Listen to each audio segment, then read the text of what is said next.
अब दोस्तों इजराइल के अंदर अमेरिका के जेट पहुंच चुके हैं। इजराइल की खुद की कोई ताकत तो है नहीं, अमेरिका के दम पर इजराइल उछलता है। लीजिए आपकी स्क्रीन पर एक्सक्लूसिव तस्वीर है इजराइल के अंदर अमेरिका के F-22। लगभग बताया जा रहा है 15 से 20 F-22 फाइटर जेट अमेरिका के इस वक्त इजराइल के अंदर तैनात हो चुके हैं और लगातार गश्त कर रहे हैं। एक्टिविटी नजर आ रही है, यानी ईरान पर हमला करीब है, क्योंकि बताया यही गया था 3 दिन पहले कि अगले 72 घंटे में ईरान पर हमला होगा। इजराइल के अंदर अमेरिका की भारी भरकम तैनाती नजर आ रही है। एक और वीडियो दिखा रहा हूं इजराइल का इंटरनेशनल बेन गुरियन एयरपोर्ट, जिस पर अमेरिका का ऑयल टैंकर तैनात नजर आ रहा है। जॉर्डन जो इजराइल का गुलाम है, उसने बड़ा झटका वैसे दे दिया है इजराइल और अमेरिका को। जॉर्डन के किंग ने कहा है कि हम अपना एयर स्पेस किसी के खिलाफ इस्तेमाल होने नहीं देंगे। अब इसमें ईरान के समर्थक खुश ना हो, क्योंकि ये अरब है, जॉर्डन इजराइल का साथी है। एंड मूवमेंट पे कब धोखा दे जाए कौन, ये कह नहीं सकते। पूरी दुनिया, लगभग तमाम देश ईरान को गिराने में, क्योंकि देखिए क्या है, सारे देश अमेरिका का गू चाटते हैं।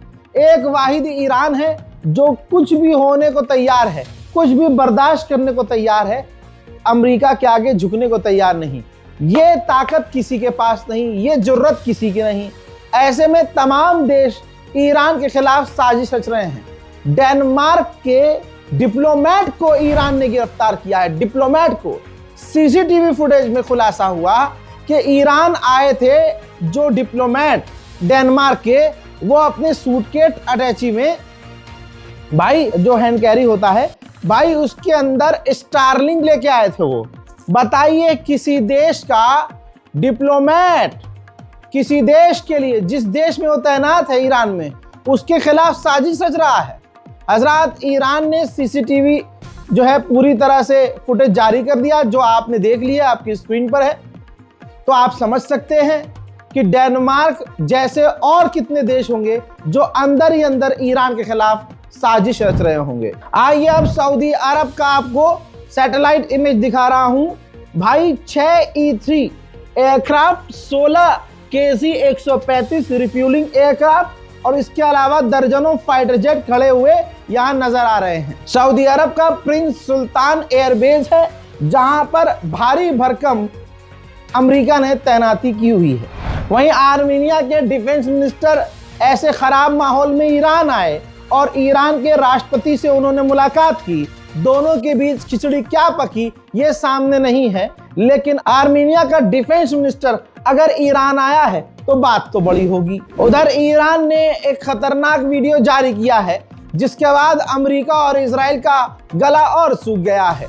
ईरान ने दिखाया है कि सैकड़ों और हजारों की तादाद में उसकी जमीनी फौज, ईरान की फौज ड्रोन इस्तेमाल कर रही है, आर्टिलरी चला रही है, टेस्ट कर रही है। आर्टिलरी के साथ साथ एडवांस हथियार भी तैनात किए हुए हैं और ईरान पूरी तरह से जंग के लिए तैयार नजर आ रहा है। ईरान के विदेश मंत्री ने कहा कि हमारे पास ऐतिहासिक मौका है, डील हो सकती है, लेकिन डील तभी हो सकती है जब डिप्लोमेसी को मौका दिया जाए और ईमानदारी से बातचीत की जाए, धोखा ना दिया जाए। ईरान के ऊपर पता नहीं किसकी पनौती है, ससुरा अपने में उलझा रहता है। अभी ईरान का कुछ दिन पहले फाइटर जेट क्रैश हुआ, जिसमें ईरान का जो पायलट है वो मारा गया। अब ईरान का एक पुराना लड़ाकू हेलीकॉप्टर उड़ते उड़ते क्रैश हो गया, जिसमें 4 फौजी थे एयरफोर्स के ईरान के, वो मारे गए। Deputy political leader of supreme leader, जी हाँ, मतलब सुप्रीम लीडर के ये करीबी हैं, इन्होंने कहा है कि अमेरिका हमें दूसरे देशों से कंपेयर ना करे, लीबिया, सीरिया, लेबनान कंपेयर ना करे, हम उनसे अलग हैं, हम ईरान। उधर ईरान के डिफेंस मिनिस्टर ने कहा कि अगर जंग हम पर थोपी गई तो हम ऐसा सबक सिखाएंगे कि आने वाले सालों साल तक अमेरिका और इजराइल याद रखेंगे सबक। उधर बर्तानिया भी देखिए, ये इतना हराम की औलाद है, मैं आपको कैसे बताऊं कि वैसे तो टकराव अमेरिका और ब्रिटेन का आजकल हो रहा है, ग्रीनलैंड, डेनमार्क की वजह से। लेकिन जब ईरान की बात आती है तो सारे जानवर एक हो जाते हैं। अब बर्तानिया लेबनान से कह रहा है कि आप अपने एयर स्पेस का और अपने सैन्य अड्डों का हमें इस्तेमाल करने दें। क्यों मांग रहा है वो भाई? बर्तानिया ईरान पर हमला करेगा अमेरिका के साथ मिलकर, लिख के ले लेना। इसीलिए ब्रिटेन ज्यादा उछल रहा है। फिलहाल तो अब ईरान को खुल्लम खुल्ला ब्रिटेन को धमकी दे देनी चाहिए और कई मिसाइलें ब्रिटेन की तरफ तैनात कर देनी चाहिए। उधर अमेरिका ने एक और टैंकर सीज किया है, जिसका वीडियो आप देख रहे हैं। उसको चारों तरफ से घेर कर सीज कर लिया और अब जानकारी आ रही है कि वो जो टैंकर है उसके अंदर ईरान का तेल था और वो पूरा टैंकर ईरान का ही था। डोनाल्ड ट्रंप के पिछवाड़े में अभी इतना दम पैदा नहीं हो पा रहा है कि इतनी तैनाती के बाद वो ईरान पर हमला कर सके। भाई धक धक धुक धुक फुक फुक हो रही है। लेकिन अब यही लोग अमेरिका और इजराइल, ब्रिटेन मिलकर एक बार फिर से ईरान का माहौल खराब कर रहे हैं। किराए पर और ईरान के लोगों को रुपया देकर, डॉलर्स देकर ईरान की सड़कों पर उतार रहे हैं और एक बार फिर से ईरान का माहौल अंदर ही अंदर खराब कर रहे हैं हजरात, जिसमें अमेरिका और इजराइल को, ब्रिटेन को कहीं ना कहीं कामयाबी मिल रही है। ईरान में एक बार फिर से प्रदर्शन तेज होते नजर आ रहे हैं और प्रदर्शनकारियों के बीच एक सरकार के समर्थक हैं सड़क पर और एक सरकार के विरोधी, दोनों के बीच झड़प होती हुई भी नजर आ रही है।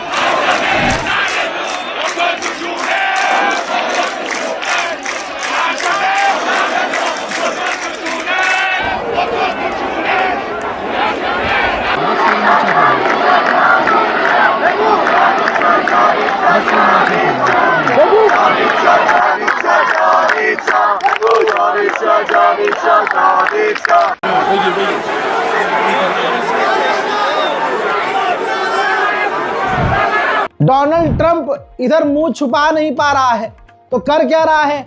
सिर्फ हर दिन फौज भेज रहा है। मिडिल ईस्ट में ईरान के खिलाफ और भी अमेरिका के वॉरशिप पहुंच चुके हैं।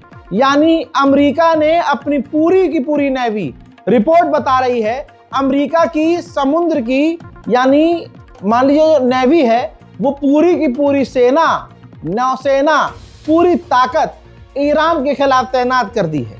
ऐसे में किसी तीसरे देश को मजा लेना चाहिए और पीछे से आके अमेरिका के परखच्चे उड़ाने, मतलब इसका फायदा अगर कोई ना उठाए तो बेवकूफ है वो। CIA को बनाया ही इसलिए गया कि दूसरे देशों की सरकारें गिराई जाए और अपने हिसाब से, अपने फायदे के लिए दूसरे देशों में अनस्टेबिलिटी पैदा की जाए, दूसरे देशों के नेताओं को मरवाया जाए और इसी तरह के खुफिया काम करवाए जाएं। अब CIA ने पूरी दुनिया के आगे नंगा होकर अपना नंगा नाच शुरू कर दिया है। CIA ने फारसी लैंग्वेज में एक वीडियो जारी किया है जिसमें ईरान की आवाम को वो उकसा रहा है कि आप हमारे लिए काम करें, आप हमसे कांटेक्ट करें, हम आपकी मदद करेंगे और आपको पैसा भी देंगे। ईरान के डिप्टी फॉरेन मिनिस्टर ने कहा कि हम जल्द से जल्द डील करने को राजी हैं, हम ओपन हैं कि कैसे भी करके डील हो जाए। अमेरिका जो हमला करने की बातें कर रहा है वो एक जुआ है, किसी को नहीं पता कि क्या होगा और अगर ऐसा कुछ होता है तो हम सबक सिखाएंगे। व्हाइट हाउस की स्पोक पर्सन ने कहा कि ईरान में जो डेथ टू अमेरिका के नारे लग रहे हैं यह हमारे लिए खतरा है। ईरान के न्यूक्लियर फैसिलिटी को हमने 12 डेज वॉर में तबाह कर दिया था, लेकिन इसका मतलब यह नहीं है कि ईरान आगे न्यूक्लियर फैसिलिटी या न्यूक्लियर प्रोग्राम नहीं बनाएगा। अमेरिका के डिफेंस मिनिस्टर ने भी ईरान को धमकाया है। भाई धमकाने के अलावा अमेरिका ईरान के आगे कुछ नहीं कर पा रहा है। अमेरिका पूरी तरह से लाचार नजर आ रहा है बेचारा। दोस्तों, अमेरिका का डिफेंस मिनिस्टर, उसने कहा ईरान के पास बेहतरीन मौका है, जल्द से जल्द डील कर ले, उसके फायदे की बात है, वरना डोनाल्ड ट्रंप के पास और भी रास्ते हैं। मैं जवाब दे देता हूं इस सुअर को, भाई अगर डोनाल्ड ट्रंप के पास बहुत सारे रास्ते होते तो वो तमाम रास्ते इस्तेमाल कर चुका होता। डोनाल्ड ट्रंप के पास कोई रास्ता नहीं है, आगे कुआं है, पीछे खाई है। अभी 2 दिन पहले की बात है, ट्रंप ने कहा कि लिमिटेड हमला करेंगे, ट्रंप के ऑफिशियल ने कहा कि नहीं छोटा हमला करोगे तब भी ईरान पलट के वार करेगा, और जब पलट के वार करेगा तो आपको पलट कर जवाब देना पड़ेगा, और ना चाहते हुए भी एक बड़ी जंग छिड़ जाएगी। इसी वजह से डोनाल्ड ट्रंप की सांस ऊपर की ऊपर और नीचे की नीचे अटकी हुई है, और पेट में गैस बन रही है और पीछे से पाल निकल रहा है। पिछले एक हफ्ते में बहुत सारी रिपोर्ट्स आई, अमेरिका के अखबारों की ही रिपोर्ट आई, जिसमें यह दावा किया गया कि ईरान पर हमला करने के अमेरिका के कई सारे जनरल कमांडर खिलाफ हैं और डोनाल्ड ट्रंप को मना कर रहे हैं कि ईरान पर हमला ना किया जाए। जब यह खबर आग की तरह फैल गई तो अब डोनाल्ड ट्रंप को सफाई देनी पड़ रही है। एक लंबा चौड़ा पोस्ट करके उसने साबित करने की कोशिश की, सफाई पेश की कि ऐसा कुछ नहीं है, हमारे जितने कमांडर और ऑफिशियल्स हैं ईरान पर हमला करने के लिए राजी हैं, बल्कि वो कह रहे हैं कि ईरान पर हमला होना चाहिए। लो आज की ताजा रिपोर्ट और दिखा देता हूं। डोनाल्ड ट्रंप बुरी तरह से फ्रस्ट्रेट हो रहा है, ये नया अपडेट है। डोनाल्ड ट्रंप बुरी तरह से परेशान है कि ईरान के खिलाफ हमारे पास और ऑप्शन नहीं है कि हम ये चीज भी ईरान के खिलाफ कर सकते हैं, क्योंकि जो कर सकते हैं वो कर चुके हैं, अब कुछ बचा नहीं है। डोनाल्ड ट्रंप इसलिए ज्यादा और परेशान है कि न डील हो रही है, न ईरान रुक रहा है, न ईरान झुक रहा है। डोनाल्ड ट्रंप को यह भी इसी रिपोर्ट में बताया गया है, यह भी खौफ है, यह भी डर है कि अगर हमने लिमिटेड हमला किया भी तो ये जबरदस्ती की जंग काफी लंबी हो जाएगी और एक अनचाही जंग अमेरिका को लड़नी पड़ेगी जो काफी लंबी होगी। उधर ईरान को किसी पर भरोसा नहीं है। तस्वीर देखिए, इराक के बॉर्डर पर ईरान एक लंबी चौड़ी इजराइल के स्टाइल में दीवार बना रहा है ताकि आतंकवादी ISIS और दूसरे लड़ाकू संगठन जो ईरान के खिलाफ हो वो घुसपैठ ना कर सके। इजराइल तुरंत शैतान बनकर सामने आ जाता है और साबित कर, जरा सी इसकी हवा निकलती है और इसका असली रूप सामने आता है। इजराइल ने लेबनान को धमकी दी है कि अगर हिजबुल्लाह ने हमला किया, यानी अमेरिका ने अगर ईरान पर हमला किया और ईरान को बचाने के लिए या ईरान के समर्थन में हिजबुल्लाह ने हमला किया, तो हम यानी इजराइल हिजबुल्लाह पर ही नहीं बल्कि लेबनान के इंफ्रास्ट्रक्चर, लेबनान के आम लोगों पर भी हमला हम करेंगे। ये इजराइल ने कह दिया है, आम लोगों पर भी हमला करेगा। तो दोस्तों आप समझ सकते हैं कि अमेरिका और इजराइल की कितनी हवा टाइट है, कितने बौखलाए हुए हैं, कितने परेशान हैं कि इनकी शैतानी शक्ल तुरंत सामने आ जा रही है। बेचारे कुछ कर नहीं पा रहे।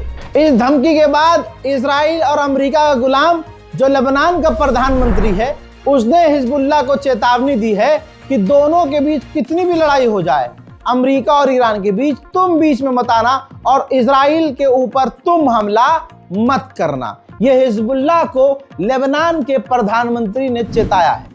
ऐसा पहली बार हो रहा है कि किसी देश को पूरी तरह से ईरान के साथ खड़ा हुआ देखा जा रहा है। हजरात, ब्राजील की जनता करोड़ों की तादाद में सड़कों पर है और ईरान के समर्थन में प्रदर्शन कर रही है। ज्यादा खुश होने की जरूरत नहीं है। ईरान के supreme leader Ayatollah Syed Ali खामनाई खतरे में है। बाहर से जो खतरा है वो तो है, ईरान के अंदर ही जो गद्दार ग्रुप है उनसे ज्यादा बड़ा खतरा है। MEK ग्रुप है, ईरान ने इस ईरानी ग्रुप को टेरर लिस्ट में डाला हुआ है। इसी MEK ग्रुप ने जानकारी दी है कि हमारे सैकड़ों लोग मारे गए हैं और सैकड़ों लोगों को ईरान ने गिरफ्तार किया है। हमारे लड़ाके ईरान के सुप्रीम लीडर के घर के करीब प्रदर्शन कर रहे थे, ऑपरेशन कर रहे थे और उनका मकसद था ईरान के सुप्रीम लीडर को कत्ल करना। हमारे लोगों को गिरफ्तार कर लिया गया है और उनको गोली मार डाली गई है। याद रखिएगा मेरा जुमला, आपको खुदा का वास्ता सोचिए, अभी 4-5 दिन पहले मैं आपसे क्या कह रहा था कि तुर्की जो ईरान को अपना सगा बता रहा है, बड़ा हमदर्द बन रहा है। याद रखिएगा ये किसी का सगा नहीं है। अब तुर्की की सोच देखिए, हरामीपने की इंतहा। तुर्की सोच रहा है कि अगर ईरान पर हमला हुआ तो इसका फायदा उठाकर ईरान में हम घुसेंगे और ईरान की ही जमीन पर बफर जोन बना देंगे ताकि वहां से कुर्दिश लड़ाके हमारी तरफ न घुसें। अब ये भी आपको समझना होगा कि नेटो जो कल तक यूक्रेन की मदद कर रहा था, यूक्रेन पर ध्यान दे रहा था, अब वो यूक्रेन को छोड़कर ईरान के खिलाफ जासूसी कर रहा है। नेटो का जहाज तुर्की के ऊपर उड़ रहा है। याद रखना, नेटो पूरी तरह से जासूसी कर रहा है ईरान की। ईरान के खिलाफ ऑपरेशन में मदद करेगा अमेरिका की, और नेटो का मेंबर ये तुर्की है। ब्रिटिश रिपोर्ट ने खुलासा किया है कि ईरान पहले ही केमिकल हथियार और बायोलॉजिकल हथियार बना चुका है, जो काफी खतरनाक है। France, Norway, Germany, Sweden, Italy, इन चारों पांचों देशों ने जो इराक में अपनी फौज तैनात की हुई थी, ईरान के हमले के खौफ से अपनी फौज इराक से निकाल ली है। ईरान के अंदर 1.7 बिलियन डॉलर पहुंचे हैं क्रिप्टो करेंसी के जरिए। ईरान में गए हैं, ईरान से बाहर नहीं गए, ईरान के अंदर गए हैं। आजाद ये क्रिप्टो करेंसी वाली कंपनी बिनहेंस जो है, इसके बाद एक्टिव हो गई कि भाई ईरान के अंदर इतना पैसा कैसे चला गया, वो भी हमारे रूट के जरिए। तो उसके बाद जिन एम्प्लॉइज ने ये काम किया, मदद की और ईरान को पैसा जाने दिया क्रिप्टो करेंसी में, उन तमाम एम्प्लॉइज को उस कंपनी बिनहेंस ने निकाल दिया। ईरान और चाइना की एक बहुत बड़ी डील होने वाली है, जो कभी भी हो सकती है। चाइना से ईरान एंटी शिप क्रूज मिसाइलें लेने वाला है। जी हां, अमेरिका के युद्धपोत और एयरक्राफ्ट कैरियर के खिलाफ चाइना से ईरान भाई एंटी शिप क्रूज मिसाइल लेने की तैयारी में है। दोनों देशों के बीच बात चल रही है। हजरात, ये जो मिसाइल है, इन एंटी शिप क्रूज मिसाइलों की रेंज 300 किलोमीटर है, जो ईरान के लिए काफी है। उधर ईरान को चाइना की सरफेस टू एयर मिसाइल मिल चुकी है, यानी चाइना खुलकर ईरान का साथ दे रहा है। मोहतरम हजरात, अमेरिका का ही अखबार है फाइनेंशियल टाइम्स। इसके अलावा कई और जगह ये रिपोर्ट छपी है, जो मैं आपको बता रहा हूं। फाइनेंशियल टाइम्स लिख रहा है कि अमेरिका के पास जो एयरक्राफ्ट कैरियर है, जिस पर डोनाल्ड ट्रंप ठुनक रहा है, हजरात, वो सिर्फ मैक्सिमम 7 दिन तक अटैक कर सकता है, और वो भी बैक टू बैक हमला नहीं कर सकता, इतनी ताकत नहीं है। तो ईरान अमेरिका का क्या करके मानेगा, इंशाल्लाह हम सब देखेंगे। मजेदार बात यह, जो एयरक्राफ्ट कैरियर अमेरिका का है, जिस पर अमेरिका बड़ा उछल रहा था, हजरात, उस अमेरिका के एयरक्राफ्ट कैरियर पर अब अमेरिका के जो सैनिक हैं, वो हगने और मूतने के लिए तरस रहे हैं। वाह वाह भाई वाह, ये किसने कर दिया भाई पखाना खराब हो गया है। एक्सक्लूसिव तस्वीर दिखा रहा हूं, कंफर्म रिपोर्ट है। कल तक ये खबर चल रही थी कि झूठी है, नहीं भैया, रिपोर्ट कंफर्म है। जो ईरान के खिलाफ एयरक्राफ्ट कैरियर ईरान के खिलाफ पहुंचा है भाई, उस पर जो लड़कियां हैं फौजी भाई, वो हग नहीं पा रहे, वो मूत नहीं पा रहे, क्योंकि उस एयरक्राफ्ट कैरियर पर जो पखाने हैं, जो कमोड हैं, जो टॉयलेट सिस्टम है, वो खराब हो चुका है। हजरात, ईरान स्पेशल रिपोर्ट में अभी आज के लिए इतना ही। इस रिपोर्ट को शेयर कीजिएगा, और गाजा और फिलिस्तीन के लिए बार बार ऐलान कर रहा हूं, क्योंकि मैं इसके बाद मदद नहीं भेज पाऊंगा। तो आप लोगों से गुजारिश है कि अगर आप गाजा और फिलिस्तीन में मदद भेजना चाहते हैं कि आपके नाम का वहां कुछ बच्चों को खाना मिल जाए, आपकी मदद से कुछ लोगों को इफ्तारी, कुछ बच्चों को सहरी मिल जाए, तो बारकोड पर नहीं, बारकोड के नीचे जो अकाउंट डिटेल है, बैंक अकाउंट, तो आप जब अपना पेटीएम खोलेंगे तो वहां ऑप्शन आता है बैंक ट्रांसफर। बैंक ट्रांसफर पर क्लिक करके आप बैंक अकाउंट डिटेल जो मैंने दिया हुआ है, आईएफएससी कोड, ये डालिएगा और बैंक ट्रांसफर करके मदद करने की कोशिश कीजिएगा। मदद ना करनी हो तो 1000 बहाने हैं। जिसका दिल ईमान से भरा हो, जिसका दिल साफ हो, जो ईमानदार हो, वो 1000 रास्ते तलाश करता है कि मैं ये काम कर दूं। फिलहाल के लिए इस रिपोर्ट में इतना ही। जय हिंद।